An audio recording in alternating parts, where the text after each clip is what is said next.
Sihayaha xilka wasiirka maaliyadda xukuumadda federaalka Soomaaliya Cabdiraxmaan Ducaale Beelle ayaa maalintii saddexaad oo xiriir ah hortagaya golayaasha baarlamaanka 11aad ee Jamhuuriyadda Federaalka Soomaaliya si wax looga weydiiyo miisaaniyadda sanadda 2020 iyo xisaab xiriirka afartii sano la soo dhaafay kuwaas aan meel lagu sheegin ilaa hadda.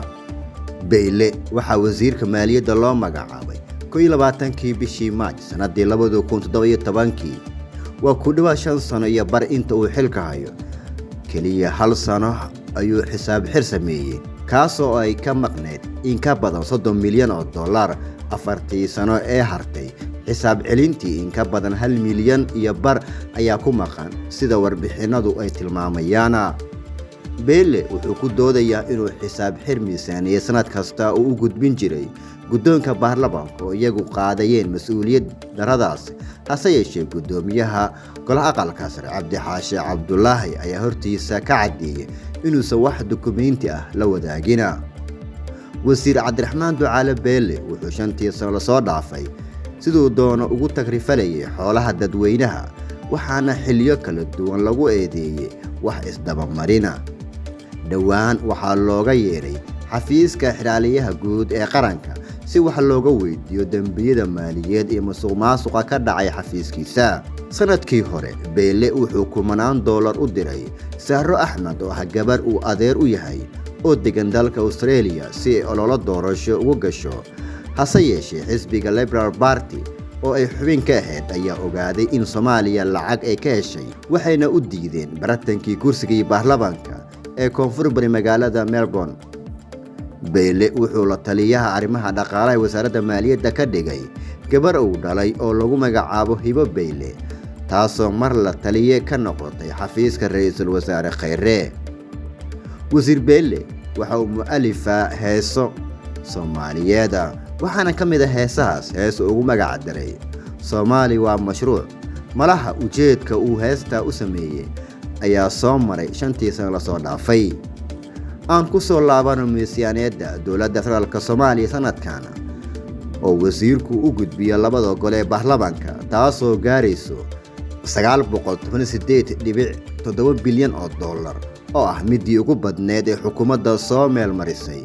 bal aan isbarbardhig ku samayno dhowr xisaabood oo jahwareer xoogan ka jiro.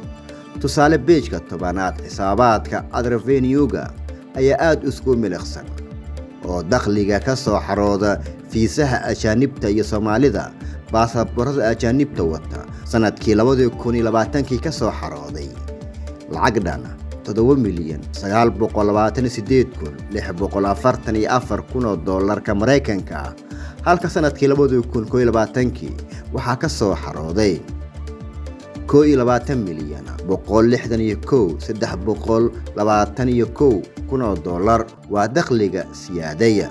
hase yeeshee saadaasha sanadkan waxaa lagu sheegay inay soo xaroodeen oo kaliya $3,485,367 waxaana jira farqi maaliyadeed oo dhan $7,675,954 milyan. wasiirku wuxuu ku saleeyay hoos u dhac intaasi la ega.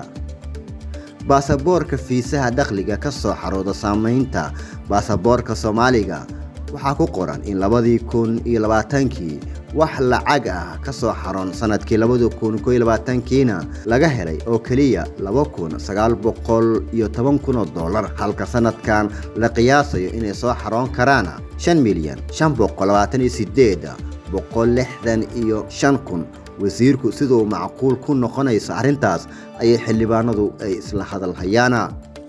hal sano sidee saameyn baasaboora aan wax lacag ah looga helin isla markaana sanad kale oo kaliya laga helay lacag inta la eg doolarka uga soo xarooday iyadoo la og yahay in halkii baasaboor lagu sameeyo gudaha Soomaaliya $108. markaan xisaabta lagu diray warqadaha dhalashada iyo sugnaanta farka qaadista waxda dib-baarista ee booliiska iyo lacago kale oo laga qaado.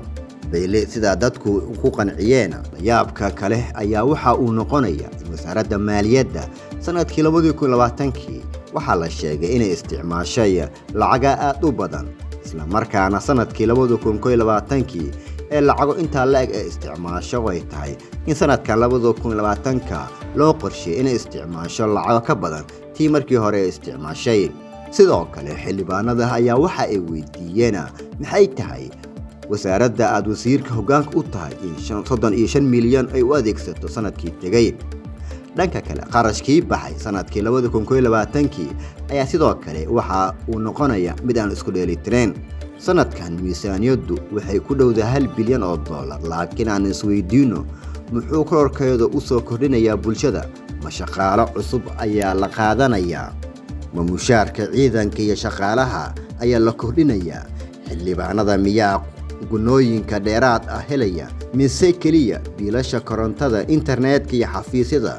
safaaradaha mushaaraadka la qorsheeyay ayaa lagu bixinayaa lacagta miisaaniyadda sanadkan aadka u korodhay. waana su'aalaha looga fadhiyo in wasiir Beyle uu ka jawaabo.